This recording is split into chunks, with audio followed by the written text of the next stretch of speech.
tonight, inshallah ta'ala, I'm here to talk to you about the Torah. I'm serious.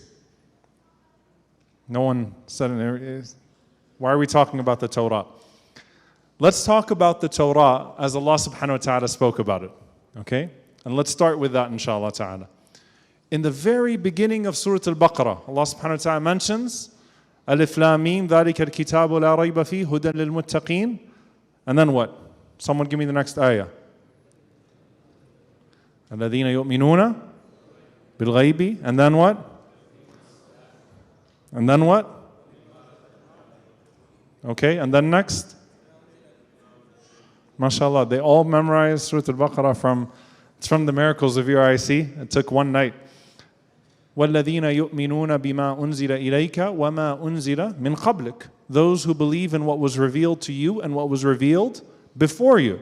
At the end of Surah Al-Baqarah, the divine verses that were given to the Prophet ﷺ in the heavens. كُلٌّ آمَنَ بِاللَّهِ وَمَلَائِكَتِهِ وَكُتُبِهِ وَرُسُلِهِ.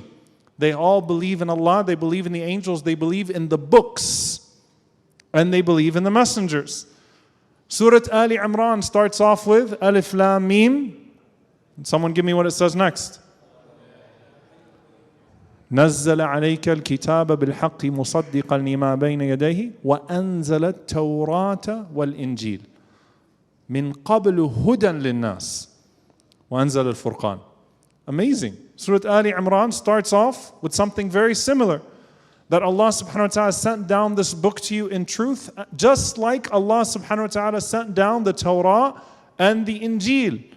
Before that, it was hudan linnas, a guidance for the people. Allah subhanahu wa ta'ala described the Quran, hudan lil muttaqeen and hudan linnas, a guidance for the pious, a guidance for the God conscious, a guidance for the people. Allah subhanahu wa ta'ala describes the Torah, fiha hudan wa nur. When Allah azza wa jal revealed it, it had guidance and light inside of it. And Allah describes the Injil, the Gospels that were revealed to Isa alayhi salam. Fihi hudan wa nur. That it had in it guidance and light. The Quran, Allah does not say in it is guidance and light. Allah calls the whole Quran huda and nur. Guidance and light. What happened? How is it, subhanAllah, that we are supposed to hold these original scriptures in such high regard? And what does that mean for us today? To say as a Muslim, it is one of arkanul iman, one of the articles of my faith, that I believe in the Torah that was revealed, and I believe in the Injil that was revealed. Why is it an article of faith, and what does it mean today? So it's way too long to go through a full dars, a full lecture, or actually dissect the Torah then and the Torah now. So I'll give you some highlights, inshallah ta'ala. Number one, many of the ulama say the Torah and the Injil are the greatest revelations of Allah subhanahu wa ta'ala after the Quran. And there is a correlation between what was revealed to ulul azmi min ar-rusul, the greatest of the messengers, and the greatest of the messages. Right? So what came to Musa, what came to Isa, Suhuf of Ibrahim, the Zabur of Dawood, what came to the greatest messengers are necessarily the greatest messages. The Quran being, of course, the greatest that was given to the Prophet sallallahu alaihi wasallam. What is the Torah? What was it then and what is it now? How did the tahrif, how did the alterations of the Torah happen to where it is what it is now, and what does that mean for us today? SubhanAllah, this is a rich discussion amongst the ulama. The Prophet ﷺ mentioned that I have been given in the place of the Torah the as-sab'a min al-mathani aw at-tiwal, the 7 often recited surahs or the 7 long surahs, right? The 7 long surahs being in, of course, according to many of the scholars, when you look at the first 7 of the Quran, some of them said that if you were to take after Al-Fatiha, Al-Baqarah, Ali Imran, Al-Nisa, Al-Ma'idah, Al-An'am, Al-A'raf, that is the approximate length of the original Torah to Musa alayhi salam. So some of the scholars said that is what was revealed in terms of length, okay, to Musa alayhi salam. Some of them said the character of those 7. If you look through the 7, the first surahs of the Quran as we're going through now, what are you listening to? You're listening to obviously a reminder to honor the covenant with Allah subhanahu wa ta'ala, and you're listening to a lot of law, legislation, right? Sharia, a lot of Sharia comes down.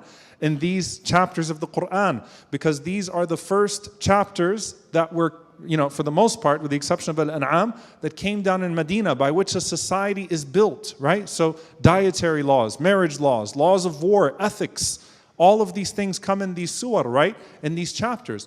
And a reminder that victory comes through upholding the covenant with Allah subhanahu wa ta'ala, and destruction comes with turning your back on the covenant with Allah subhanahu wa ta'ala. So stories of victory and stories of destruction. So some of the scholars said that this is the essence of the Torah as well. A lot of law and a lot of reminder to uphold the covenant.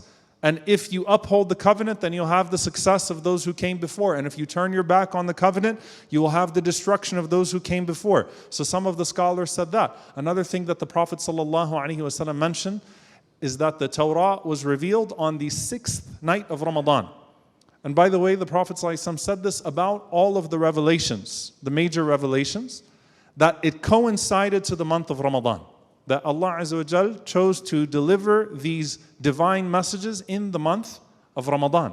So you have the Torah that came down in Ramadan to Musa alayhi salam, divinely written, divinely inscribed, one of the greatest revelations that came. How much of it is still there?